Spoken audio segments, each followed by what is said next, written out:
श्री जयप्रकाश नारायण जी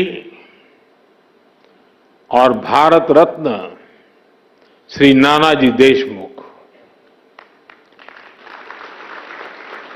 ये दोनों ही महान सपूत ग्रामीण भारत की आवाज थे। लोकतंत्र की क्रांति के अगुवा थे। किसानों और गरीबों के कल्याण के लिए समर्पित थे। आज इस ऐतिहासिक दिन देश की आत्मनिर्भरता के लिए, किसानों के कल्याण के लिए दो महत्वपूर्ण नई योजनाओं की शुरुआत हो रही है। पहली, प्रधानमंत्री धन धान्य कृषि योजना और दूसरी दलहन आत्मनिर्भरता मिशन। ये दो योजनाएं भारत के करोड़ों किसानों का भाग्य बदलने का काम करेगी। इन योजनाओं पर भारत सरकार करीब 35,000 करोड़ रुपए से ज्यादा खर्च करने वाली है।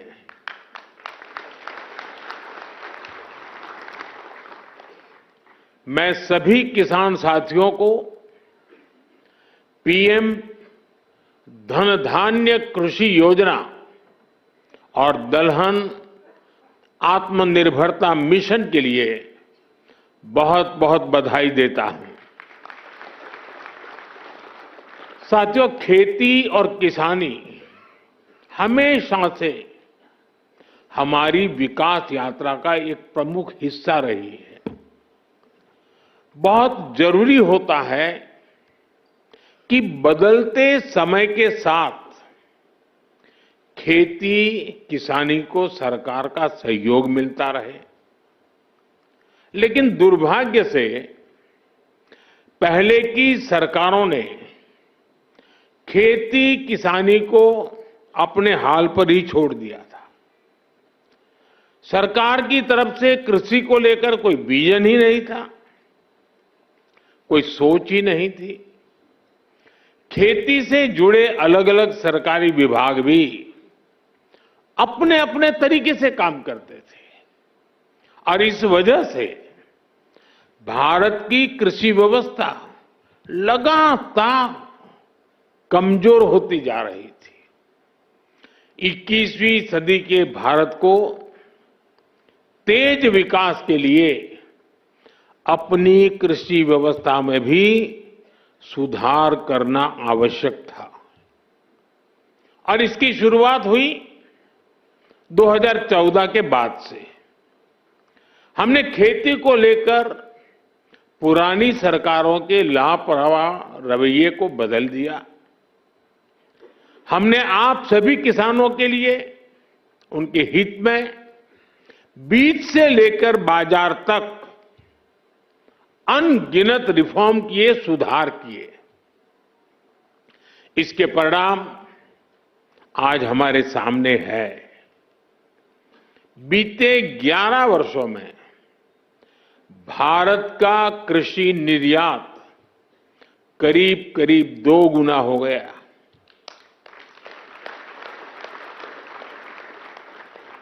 अनाज उत्पादन पहले जो होता था करीब करीब 900 लाख मैट्रिक टन और बढ़ गया। फल और सब्जियों का उत्पादन 640 लाख मैट्रिक टन से ज्यादा बढ़ गया।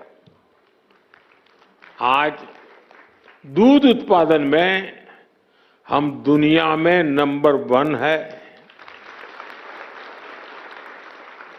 भारत दुनिया का दूसरा बड़ा फिश प्रोड्यूसर है।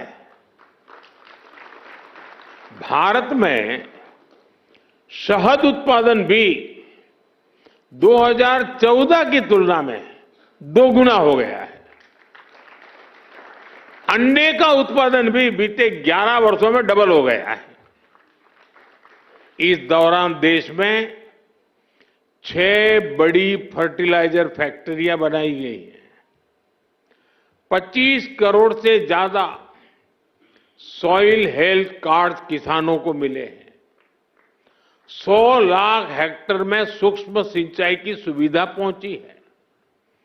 पीएम फसल बीमा योजना से करीब 2 लाख करोड़ रुपए, ये आंकड़ा छोटा नहीं है, 2 लाख करोड़ रुपए क्लेम के रूप में किसानों को मिले हैं।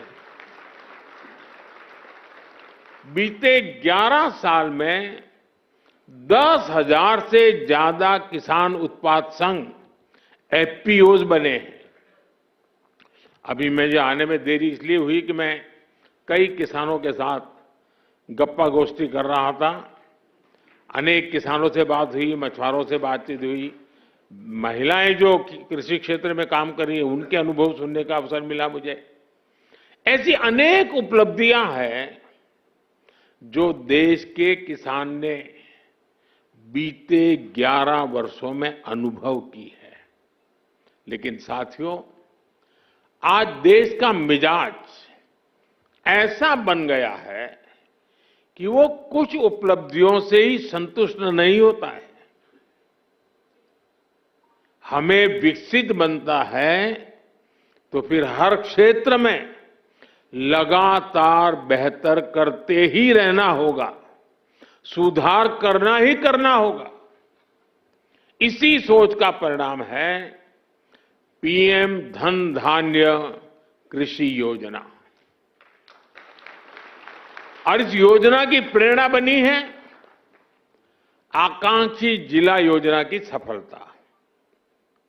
पहले की सरकारें देश के 100 से अधिक जिलों को पिछड़ा घोषित करके भूल गई थी।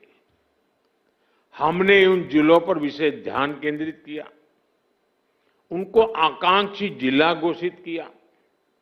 इन जिलों में बदलाव का हमारा मंत्र था कन्वर्जेंस, कोलैबोरेशन और कंपटीशन। यानी पहले हर सरकारी विभाग अलग अलग योजनाओं, जिले के हर नागरिक, सबको जोड़ो, फिर सबका प्रयास के भाव से काम करो और उसके बाद बाकी जिलों के साथ स्वस्थ स्पर्धा करो। इस अप्रोच का फायदा आज दिख रहा है। साथियों, इन 100 से ज्यादा पिछड़े जिलों में,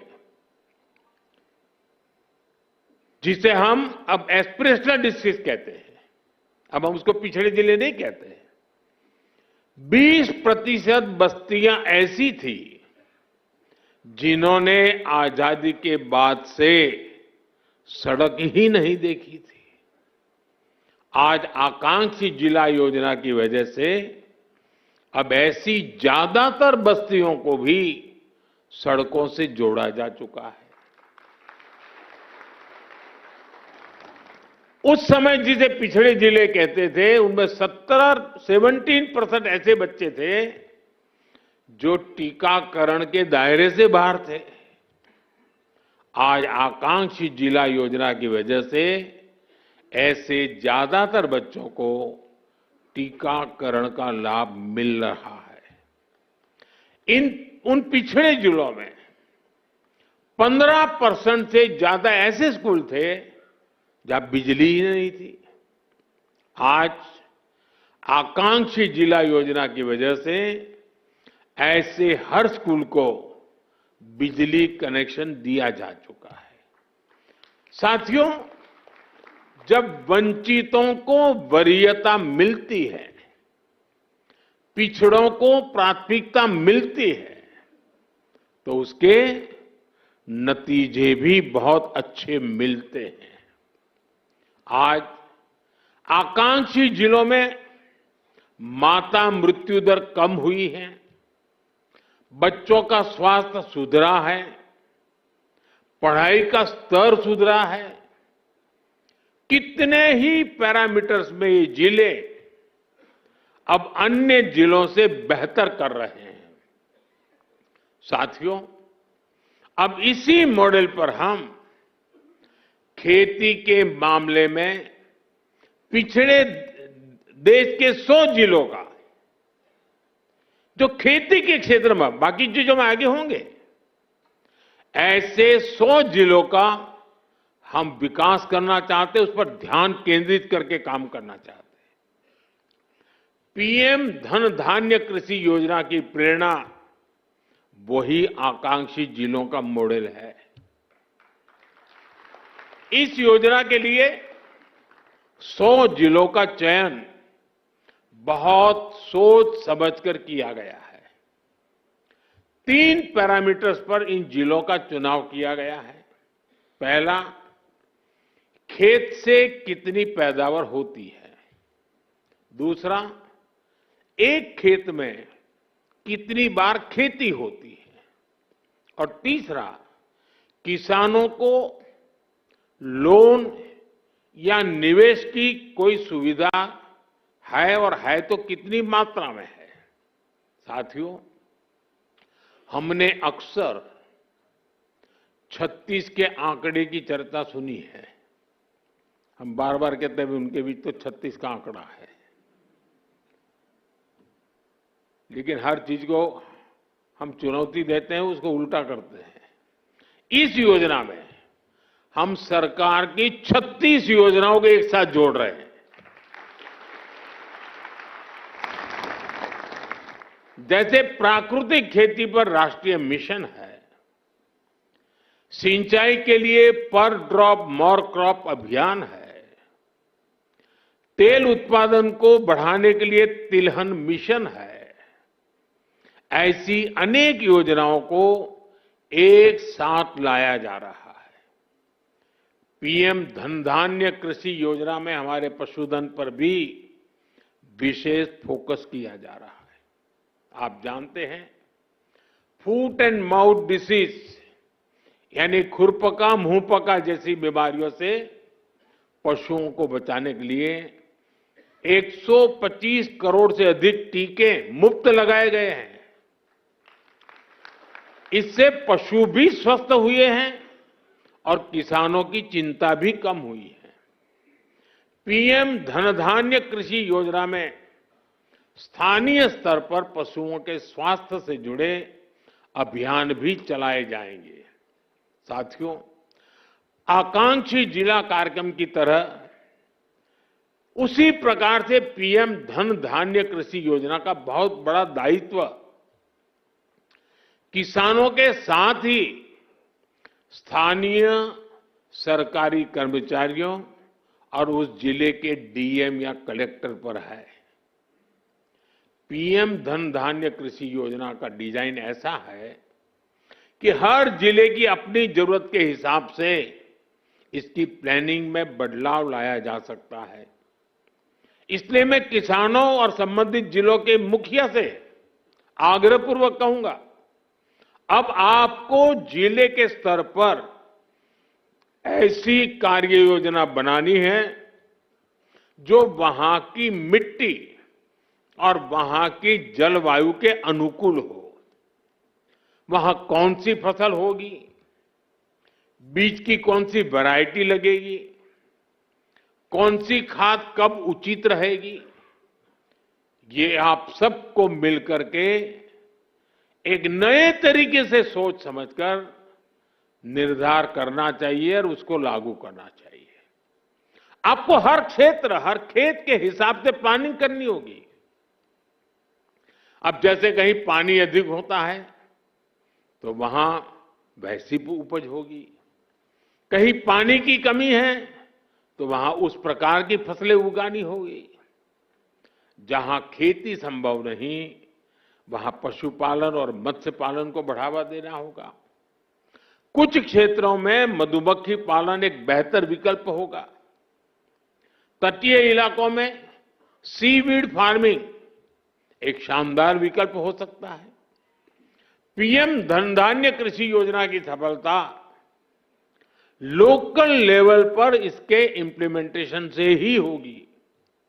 इसलिए हमारे युवा अधिकारियों पर बहुत जिम्मेदारी होगी। उनके पास कुछ कर गुजरने का मौका है।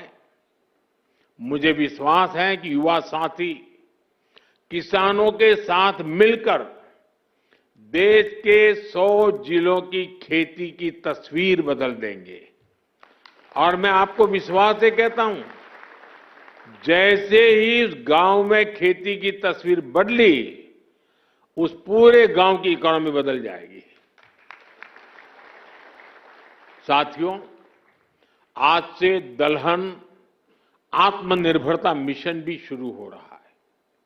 ये सिर्फ दाल उत्पादन बढ़ाने का मिशन नहीं है, बल्कि हमारी भावी पीढ़ी को सशक्त बनाने का भी अभियान है। जैसे मैंने अभी पहले कहा, बीते सालों में भारत के किसानों ने रिकॉर्ड खाद्यान्न उत्पन्न किया है। गेहूं हो, धान हो, आज भारत दुनिया के सबसे बड़े उत्पादकों में से एक है। लेकिन साथियों, हमें आटे और चावल से भी आगे बढ़कर सोचना ही होगा। हम अपने घर में भी आटे और चावल से गुजारा नहीं करते, और भी चीजें जरूर पड़ती हैं। आटा चावल से भूख तो मिट सकती है, लेकिन पर्याप्त पोषण के लिए हमें और चीजों की जरूरत होती है।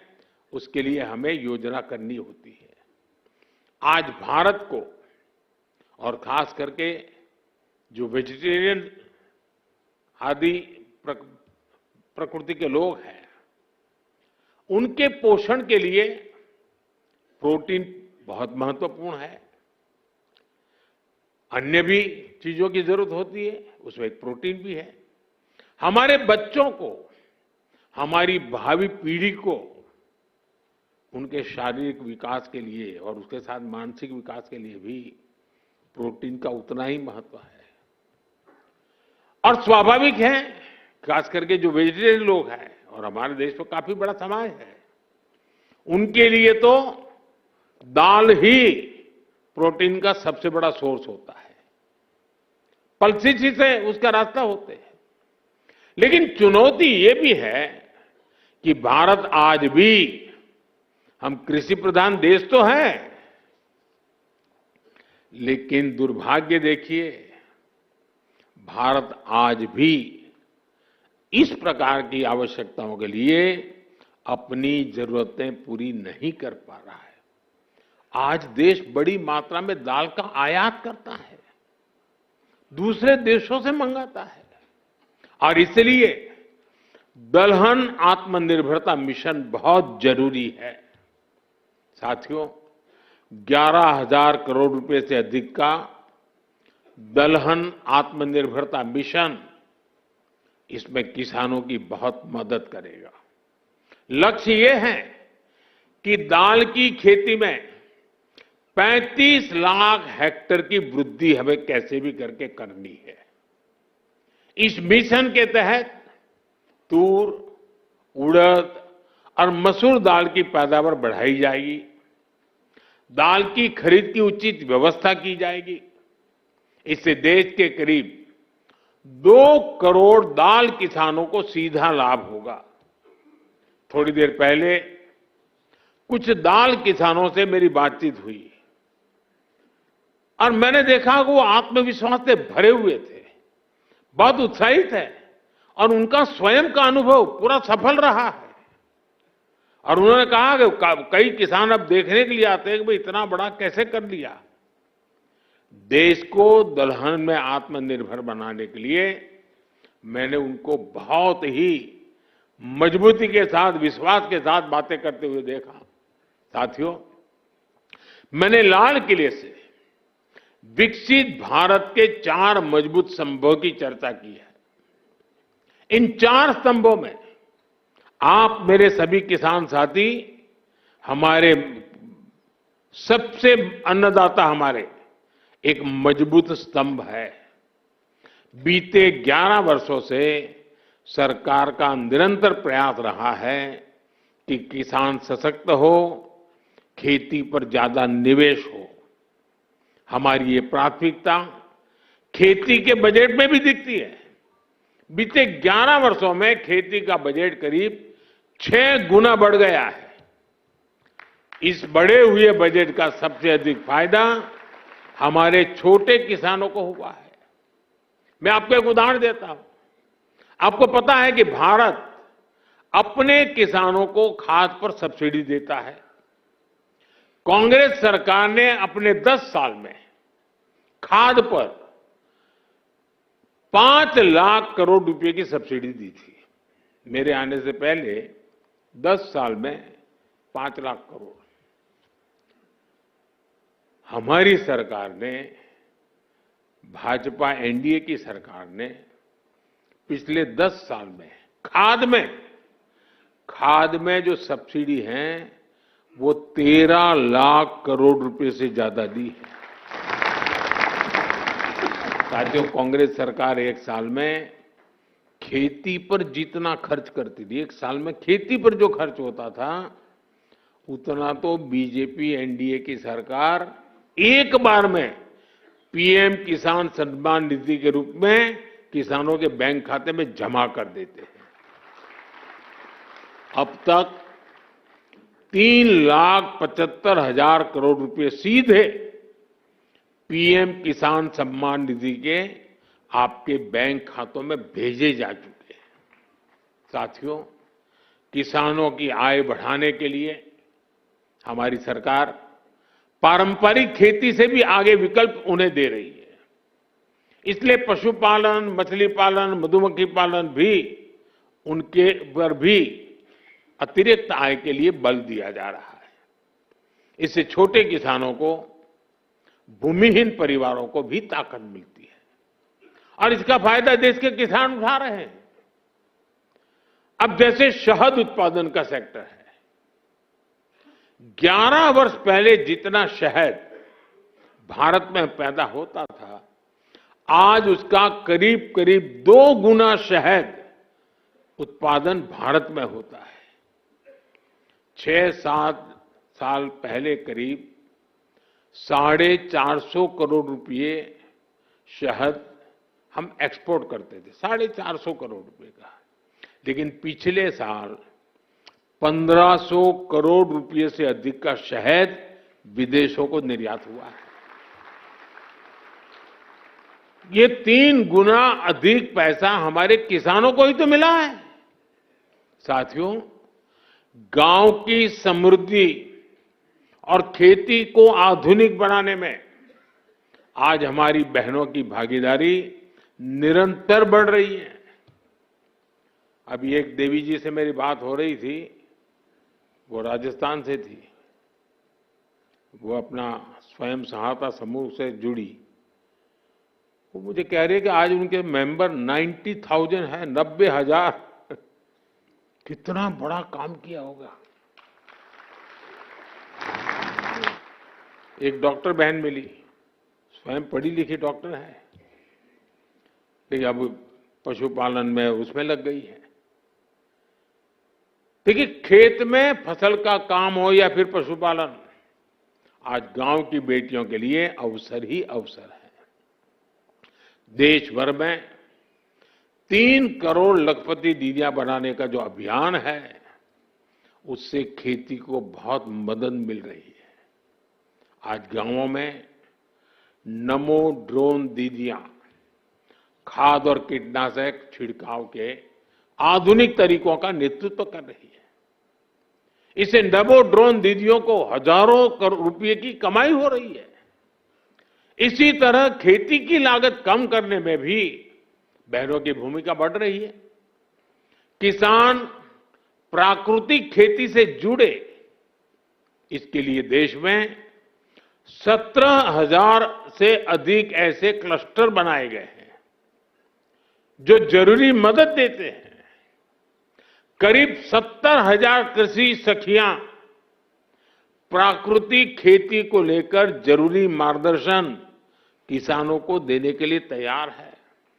साथियों, हमारा प्रयास हर किसान, हर पशुपालक का खर्च कम करना और लाभ ज्यादा देने का है।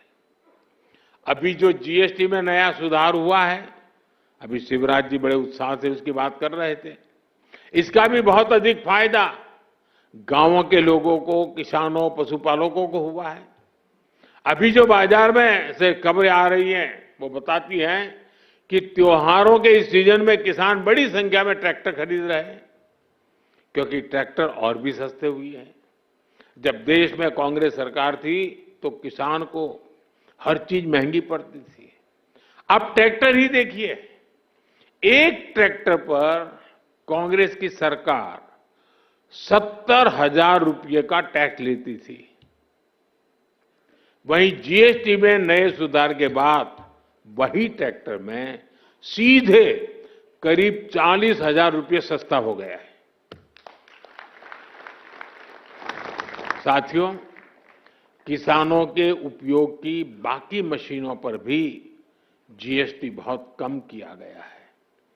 जैसे धान रोपने की मशीन है, उस पर 15,000 रुपये की बचत होगी। इसी तरह पावर टिलर पर 10,000 रुपये की बचत पक्की हो गई है। थ्रेशर पर भी आपको 25,000 रुपये तक की बचत होगी। टपक सिंचाई, फव्वारा सिंचाई से जुड़े उपकरण हो, कटाई मशीन हो, सभी पर जीएसटी में भारी कमी की गई है। साथियों, प्राकृतिक खेती को बल देने वाली जो खाद है, कीटनाशक है, वो भी जीएसटी कम होने से सस्ते हो गए हैं। कुल मिलाकर देखें तो गांव के एक परिवार को डबल बचत हुई है। एक तो रोजमर्रा का सामान सस्ता हुआ है और ऊपर से खेती के उपकरण भी अब कम दाम में मिल रहे हैं। मेरे प्यारे किसान साथियों, आपने आजादी के बाद भारत को अन्न उत्पादन में आत्मनिर्भर बनाया। अब विकसित भारत बनाने में आपकी बहुत बड़ी भूमिका है। एक तरफ हमें आत्मनिर्भर होना ही है, दूसरी तरफ हमें वैश्विक बाजार के लिए भी उत्पादन करना है। अब हमें दुनिया के दरवाजों पर दस्तक देनी है दोस्तों। हमें ऐसी फसलों पर भी बल देना है जो दुनिया की मंडियों में छा जाए। हमें आयात कम करके ही रहना है और निर्यात बढ़ाने में कोई पीछे नहीं रहना है। पीएम धन धान्य कृषि योजना, दलहन आत्मनिर्भरता मिशन, ये दोनों इसमें बड़ी भूमिका निभाएंगे।